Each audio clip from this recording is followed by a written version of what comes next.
So this is a talk, really, it's about just peace, just transition and just collapse. And I'm really speaking as a person who's part of and started Extinction Rebellion Being the Change Affinity Network, which has a particular focus on internationalist solidarity and co-liberation practices.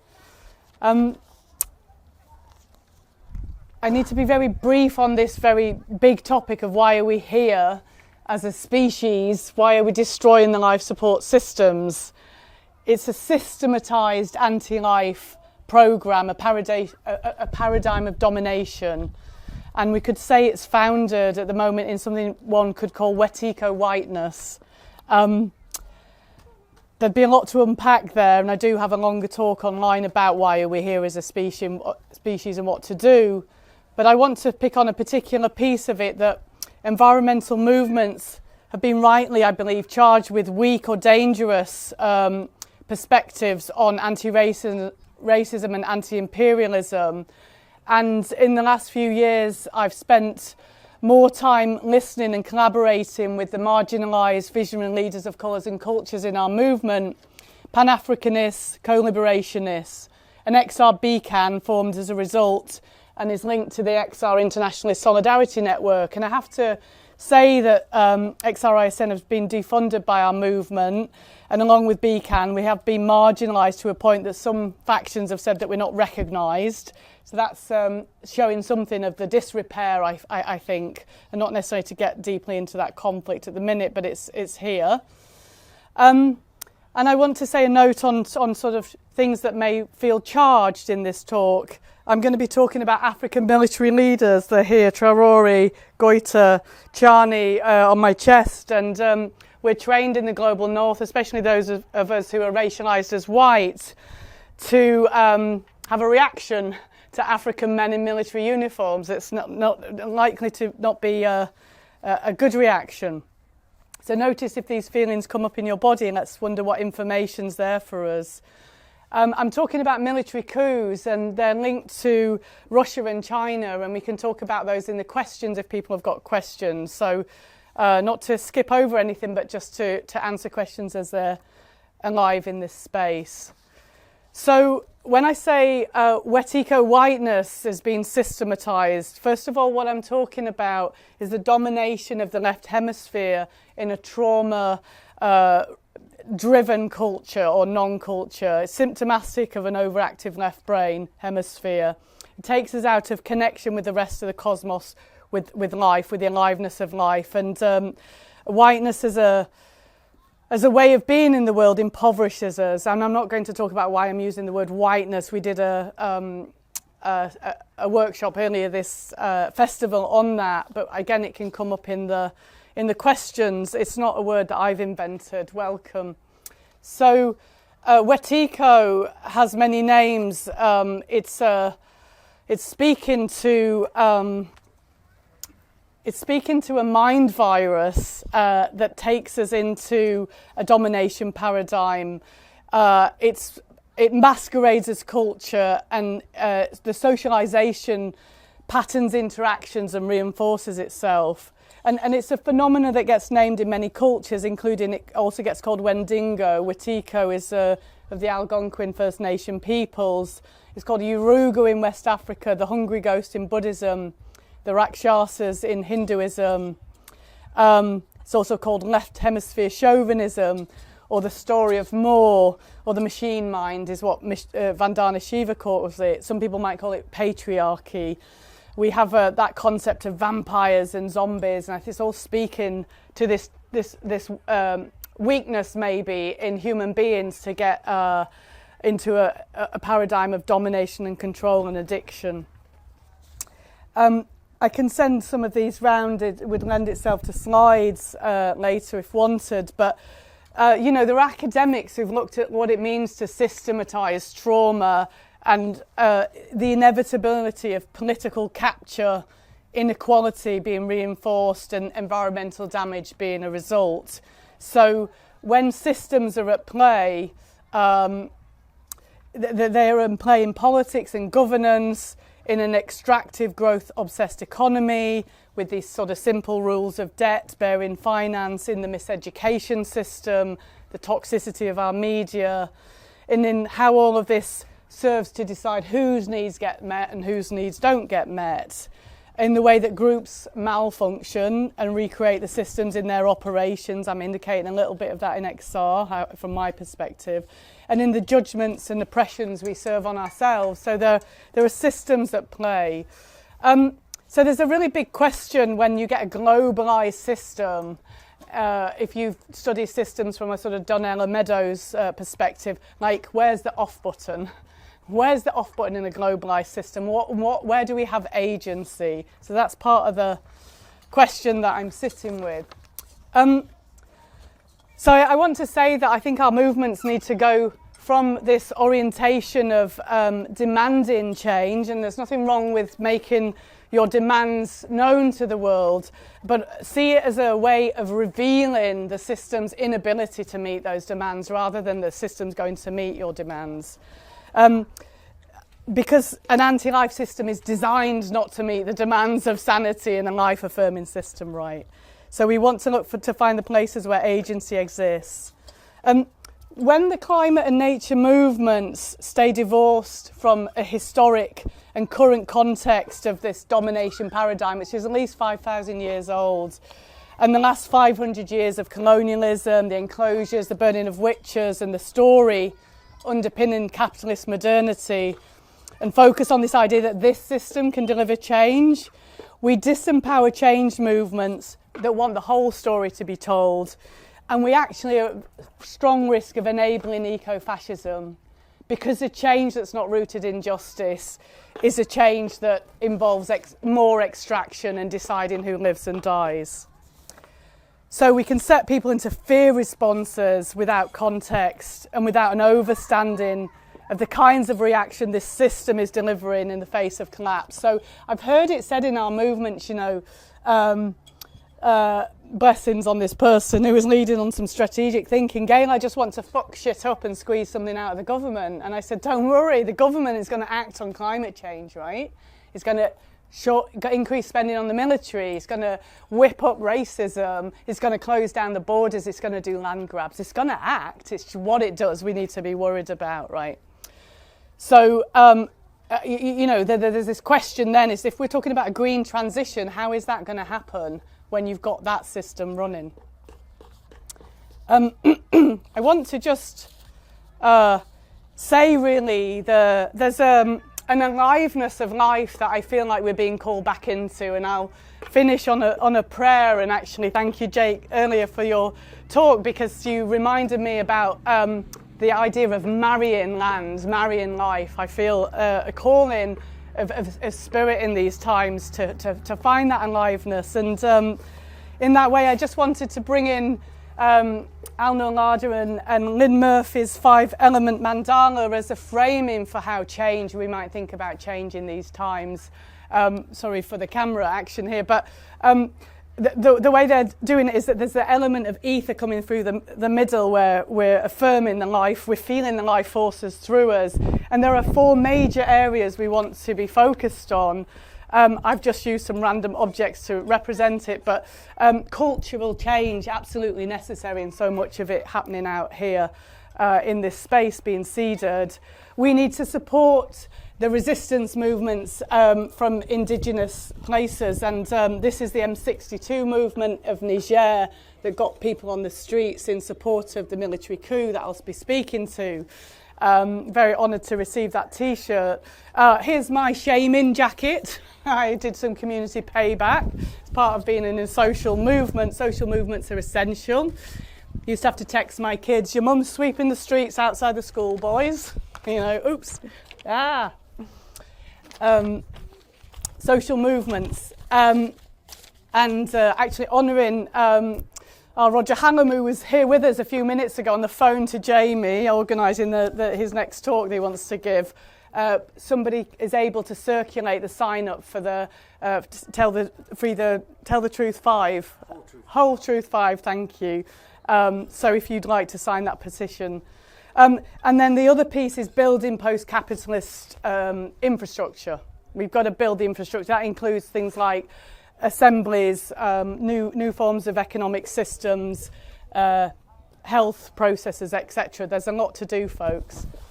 And I'd like to add to this framing to say what we're aiming towards are three different things: just peace, just transition, and just collapse. And they're all interwoven, actually. But to start on the point about peace, peace being more than just the absence of war.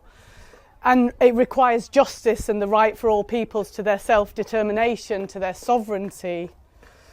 And at this time, there are parts of the world that have already, where there have been struggles, and there are liberated and indigenous territories that have been defended, like Rojava. You know, there have been revolutionary coups. Not all coups are reactionary, some are revolutionary.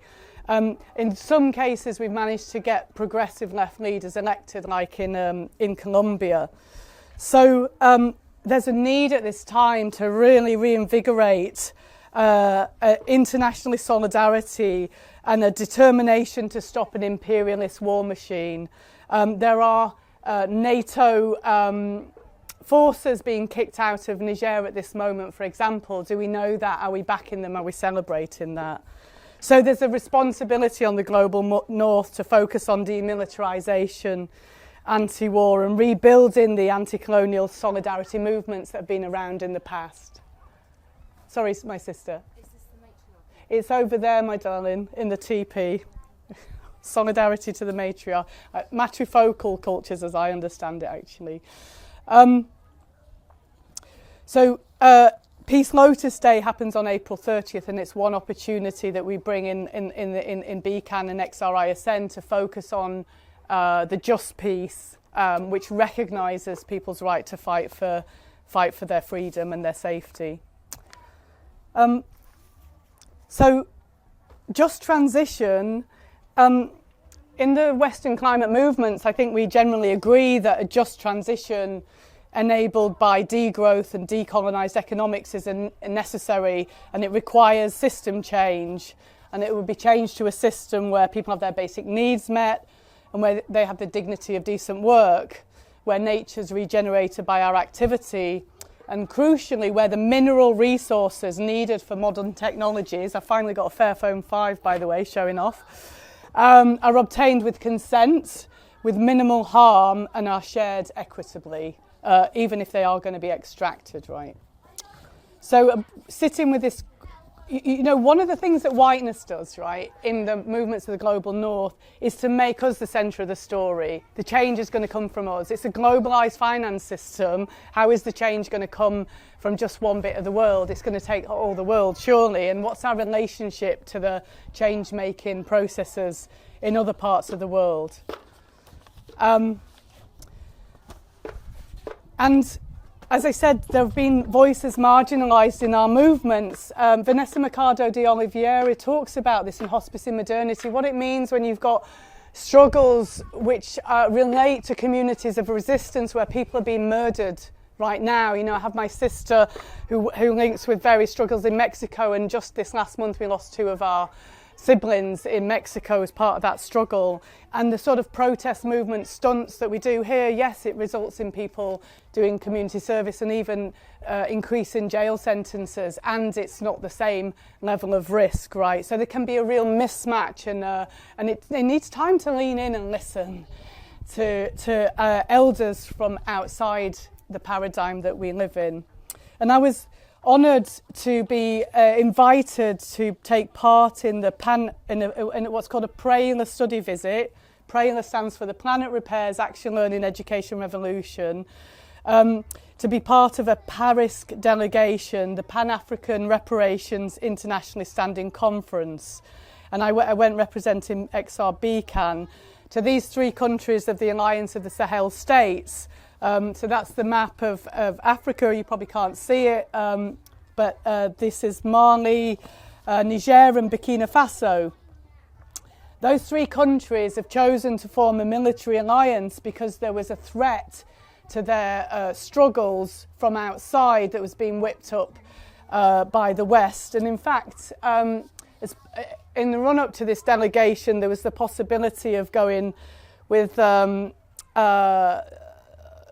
Claire Daly and Mick Wallace, amazing socialist MEPs that haven't been re-elected. The press has thoroughly attacked them, but have been really standing up for international solidarity, actually. And they told us that in Europe there are conversations about how badly we treat the Sahel, and that Europe is actively sanctioning this alliance of Sahel states. You know, bear in mind we're not sanctioning Israel at the minute, but we're sanctioning the decolonial struggle. They also told us that with British and European monies, a small war was started in Mozambique, I believe, to clear farmers off the land, but the local tribes joined in the struggle in order for Total Gas to get access to more gas fields. So this is what's getting done in our names, that we need to be, if we're not in international solidarity and sharpening up our geopolitical awareness, we're not going to be paying attention to these things. I'd also like to mention that Erica Chenoweth, in a recent talk in Oxford on civil resistance movements, has noted a sharp decline in our effectiveness, unfortunately, and part of it is because mercenaries are paid to kill people, whereas the military might not have killed their own people, right? And what's happening as a result of that is some people are backing coups as a way to achieve sovereignty. So we really need to pay attention to how this is going to be talked about, if indeed it's even talked about or discussed. So the peoples of West Africa are rising up with the help of military leaders, and it is a revolutionary coup. You have the president of Goita of Mali, President Traoré of Burkina Faso, and President Chani of Niger. And but more importantly, really, and if I could show you the slides better, there have been people gathered on the streets in support of the coup. So there's films and videos of that available. And the M62 movement, for example, helped to get the people on the streets in Niger. We met their leaders. So I went there to support this delegation, and we ran press conferences, we met with student leaders, we met with grassroots educators, we met people in civil society, we met social movements, we met Pan-African leaders, we met ministers, and we met a president. And what was a truly beautiful experience was that there was alignment from top to bottom on this moment. And my Pan-African family that I went with was bringing this message that you're giving Africans across the world dignity, and that this is a moment to really respond to, because we've been here before when there's been decolonial movements in Africa and they ended badly because, well, for various reasons actually, but we have to be ready and learn from the past. So why is this relevant to environmental movements? Why is this relevant to a just transition? Well, and why are they being sanctioned, right, if they're choosing their own leaders? And also just to say, by the way, you know, the hypocrisy in the media will say, oh, these aren't places where they've got democracy and they're choosing when they're going to run elections. But there's no elections happening in the Ukraine at the minute.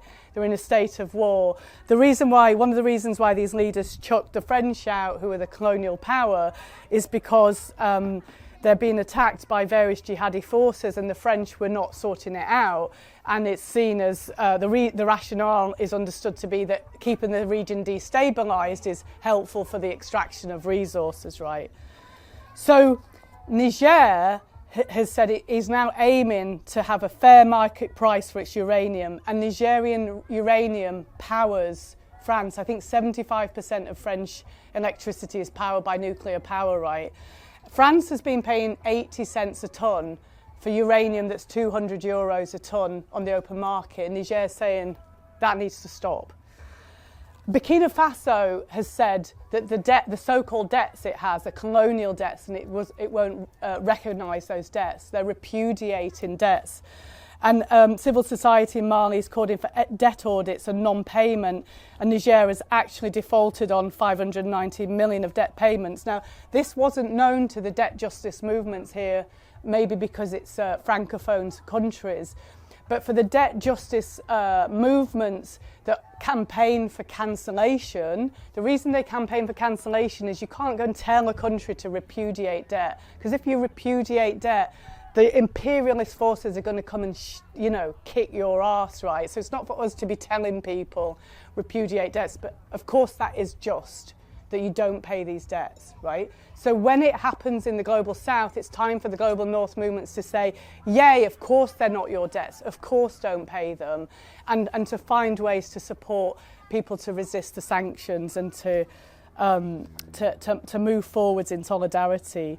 Now, a really significant moment with the Alliance of Sahel States is that they're discussing starting their own currency. And if you've studied Jason Hickel, he said what's going to bring about degrowth in the north is when the global south says no to the debts and makes their own currency and gets themselves off things like the CFA, the French currency that's still there.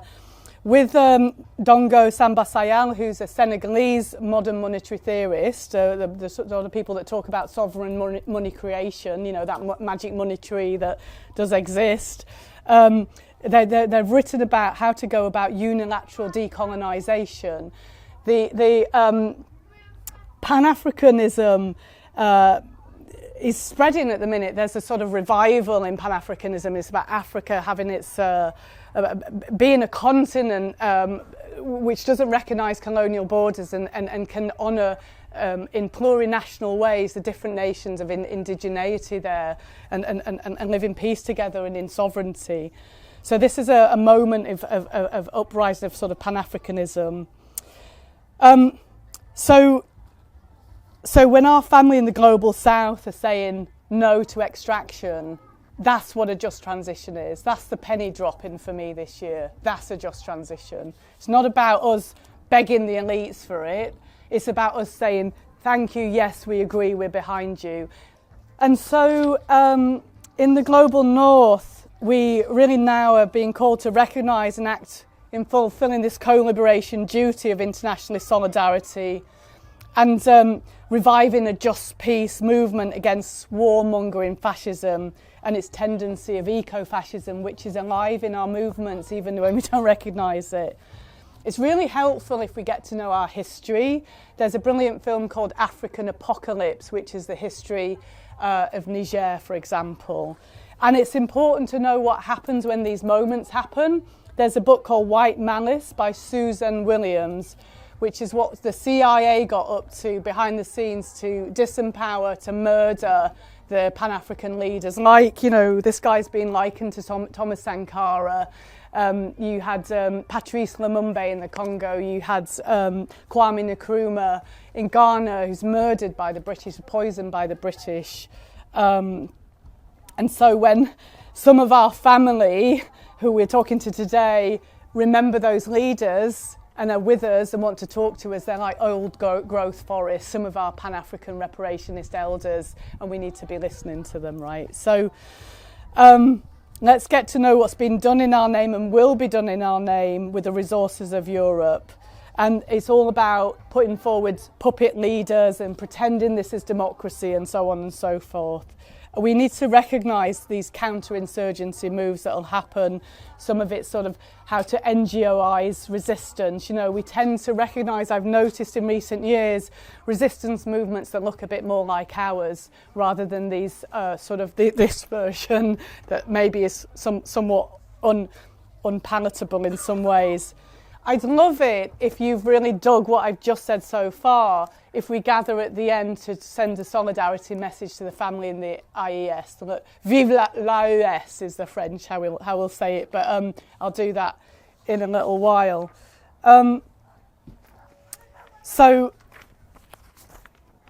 Okay.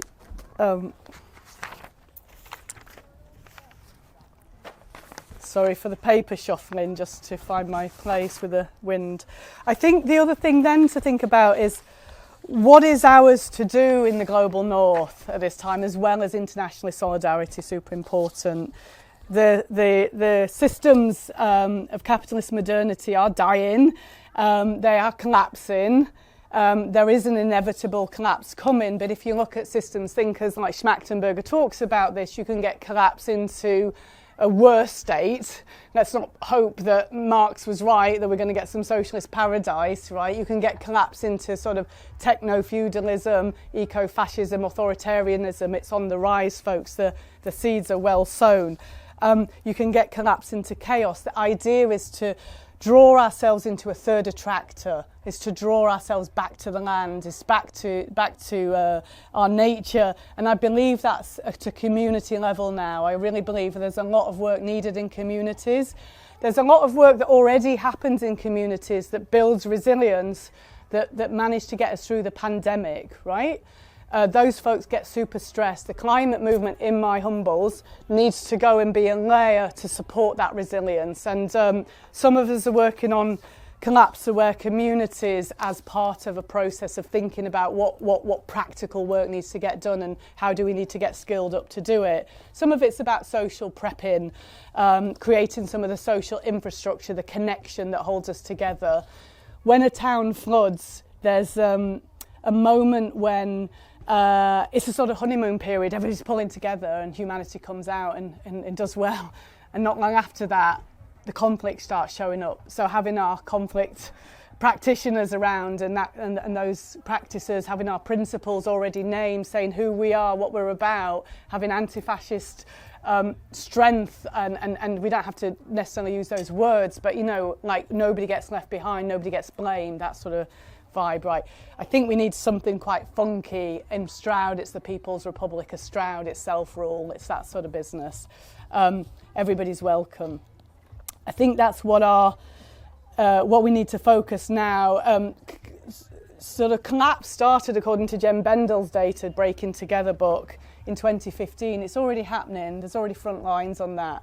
So sometimes some of it is, I think what the climate movement's done is prepared ourselves somewhat emotionally for the times that are to come. And I think it's also about finding resistance, including in local struggles. Water bill strikes, I'm a big fan of at this time, for example, could be about housing solidarity.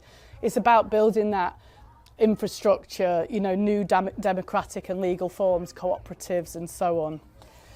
So I think that's part of our responsibility. Gosh, I'm on a poof today. It's all right.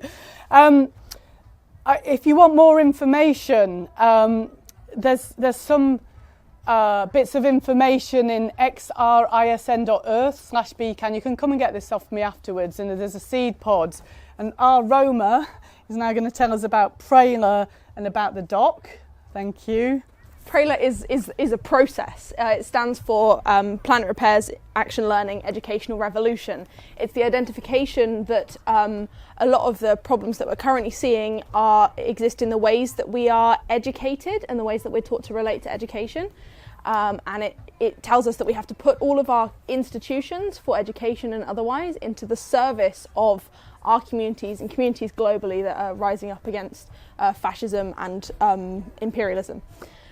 And yeah, it's currently a network of organisations whose chief goal is connecting organisations, grassroots organisations on the ground here, to organisations in the global south that are doing resistance in different ways. So just recently, in January, we had a study visit from some women in Ghana who work with, I think it's called GEPRA. They came, we met at Gail's house, we talked about organising, the differences, the similarities, how we could work together. And it's about making connections like that. And so off the back of some of that, this autumn, this October and November, there's a process called the DOC, the Decolonial Open University, that's been seeded by Prela, by Mwisco, which is the council that kind of holds some of this stuff,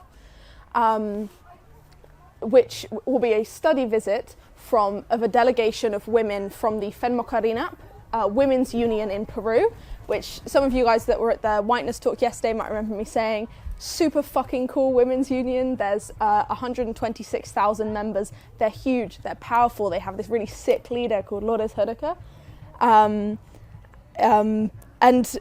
yeah, so they are coming to visit. They're going to be touring different parts of the UK, mainly where we already have people working, so London, Birmingham, Bristol, I can't think of any more off the top of my head, but yeah, they're coming, they're going to visit, we're going to talk to them about the differences in our organising, the similarities, what we can learn.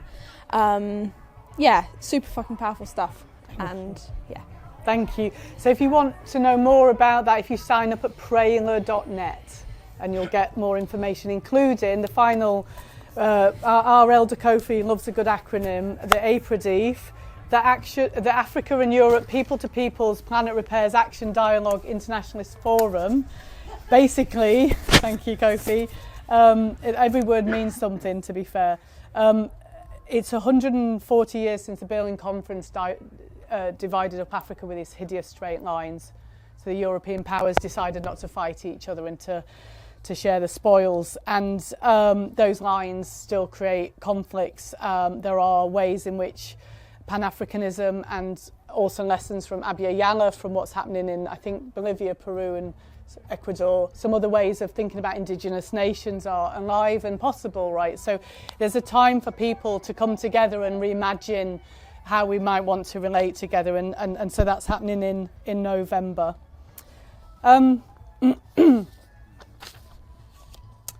Okay, well that's more or less it. There are two things that I wanted to do. I'm wondering whether we do them before questions. Let me just figure. I'm sort of feeling in the energy of it. Okay, yeah, I think maybe I just want to spend a moment honouring the rose in the middle of that, which is the life force, right? Because I'm very wordy and I'm probably autistic and quite nerdy, right? I love a good spreadsheet. There's things, there's reasons to, like, why should we do what we should do? I'm very focused on meta strategy in these times. But what's so important is the sourcing of the energy, and I feel it in a prayer of marrying life. I've got this kind of idea that we're going to get on the streets and remarry life and marry the land, right?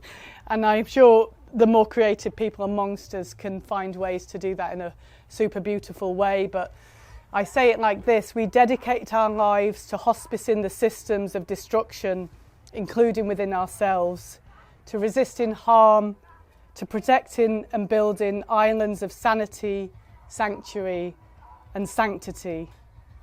We ask for our arrogance based in separation and fear to be released. We ask that we can forgive ourselves and each other. May we remember who we are, feel where we belong, and see with new eyes. May we trust in the mystery, in aliveness, and in love. Thank you. Thank you.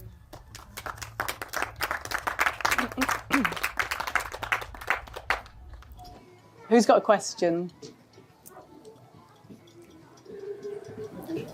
I worry about the violence in faraway places like the Sahel, which I've never been to. So, how it's just, we're very much a non-violent movement. Yes. No, thank you for that question, because, I wrote the principles and values for XR, and many of them came through different people, just to name that, but the non-violence one is the one that we wrestled over most, and it very clearly says we're not here to condemn or judge how other people figure out their own sovereignty and liberation struggles. One of the things that's said about the Alliance of Sahel States is that people are taken hostage, and then the hostage money is paid, and that's used to fund weapons by jihadi movements that keep the system, the region destabilised. I can't prove anything, but we have our own military here, and people are in a state of war. I've also heard in other resistance struggles, the women have had to take up some guns to have a word with the men. Lourdes beat up a guy as part of how we meet patriarchal forces. My big sister, Mickey Kashtan, said something of this nature. I'll be not phrasing her correctly, so she'll hopefully forgive me, but that non-violence really is about minimum force with maximum love and with peace as the intention. And I know that if somebody was coming for my child with a knife, I won't just be singing Kumbaya, right? So I think we have to make choices at all time about how we meet the violence inherent in the system. I mean, personally, as a window breaker, I never considered that a violent action. I wouldn't consider the destruction of property that's destroying the planet a violent action.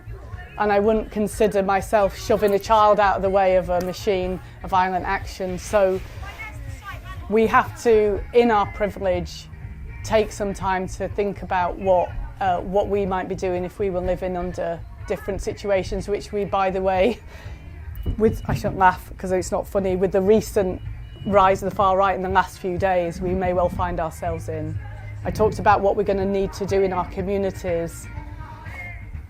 Personally think that fascism needs fundamentally, at a personal level, meeting with love, because it's a fear-based reaction. And I honour the people in my community that have been meeting with the sellers of this quite far-right newspaper, The Light, with love, and asking them to stop selling it and having some success. When they come with their violence, I really hope we've got an anti-fascist movement that can throw a good few punches back, to be honest. There has to be a no. That's my personal opinion. We're going to have to defend people. And we know that they're going to be targeting disabled people, melanated kin, left-wing activists, trans people. How are we going to defend ourselves and each other, you know? So let's get a bit real, really. Thank you. How do you navigate the morality of, are there limits to, for example, you're talking about some of the regimes, some of the cultural aspects which you may find difficult. Yeah. Are there limits to what you will work with? So if they say there was a regime that was standing up against corporate capitalism, imperialism, at the same time was also involved in heavy-handed or quite brutal tactics with their own population. I'm just wondering, like, how do you define the solidarity? Are there limits to it? I mean, I think that has to be a personal question, doesn't it? It's also about having good information, because how can you be sure what's really happening? But to me, it is really about it being people-led. And that's my understanding at the moment of what's happening in the Sahel. It may not carry on being that way, but that's why it's good to have gone and made connections with real grassroots educators and the civil society leaders and the student bodies. They really honour their elders, by the way. You know, they really feel themselves in a lineage. But no, at the point at which people feel that they can start brutalising their own peoples, there's lines that get drawn, aren't there? And yeah.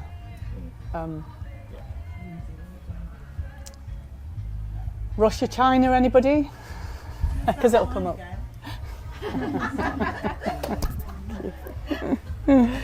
So one of the things that you're going to get told about this is, it's just replacing one form of imperialism with another, because they've got alliances with Russia, with Iran, I think. Is it Iran? I might be wrong. Turkey. You can listen to Ibrahim Traore talking about this, and we do have some write-ups where you listen to various Pan-African leaders like Kemi Seba, Natalie Yam, etc. talking, because there's actually a racist undertone to it that sort of says African and black people can't choose who they're going to be in partnerships with. You can't be alone in the world at this time. You can't be kicking out the French and Americans and hoping that's going to be all right. You know, there's going to be repercussions. So people form partnerships. Yanis Varoufakis talks about China and the African continent in a positive way, saying that, you know, China comes in a very different way in terms of partnering with respect, and you know, people always come with an agenda, and it's your choice whether you're up for the agenda or not. I'm sure there's many geopolitical nuances in all of that, but I'm just saying this now to give you a vaccination, if you're not a vaccine skeptical, but to give you a sort of ready-made response for when people are trying to put you off this, what's happening here, but, it's just that same thing. You know, just to listen to the inherent racism in it and listen to what some of the leaders are saying about who they're choosing to partner with. And listen to what's happening from these MEPs who are speaking about what our money's being spent on as well in imperialist struggles. So It doesn't mean that I'm not fond of, you know, hideous patriarchs that are sort of bully boys in the world. I'm not celebrating that, but it's the geopolitical reality. Yes, just so is that? Are you because there's is China coming in because they're coming in to invest capital? I mean, are they making an alliance because they need to make an alliance because you need to be defensive? Because if there's a power vacuum, if foreigners come in, basically you make an alliance with some other strategic power, you're defending yourself, or is it about the capital that China will bring, and is this another form of capitalism? I think for a country to build itself into a new, the IES do have a sort of 10-year plan that includes some hydroelectricity and some potential nuclear power and stuff like that, right? They have their own decision making to go through about what infrastructure they want to build, and they're going to need some help with that. So I guess they'll choose partnerships on that basis. I have no doubt that they'll make choices that I wouldn't be behind, right? That's what countries do. And we also have to sit in that place of looking at, you know, when people have oil-based, you know, fossil fuel resources as well. When the UK historically put, I think, about a fifth of the fossil fuels in the atmosphere. Like, if somebody else wants to burn some of their own fossil fuels, then it's not really for us to be saying it's not right. But obviously, you'd rather them go a sort of greener infrastructure. And I would hope that there'll be lots of people supporting that. And my understanding is China's leading the way on that sort of thing, but I don't really know the details, is the truthful answer to your question. Yeah.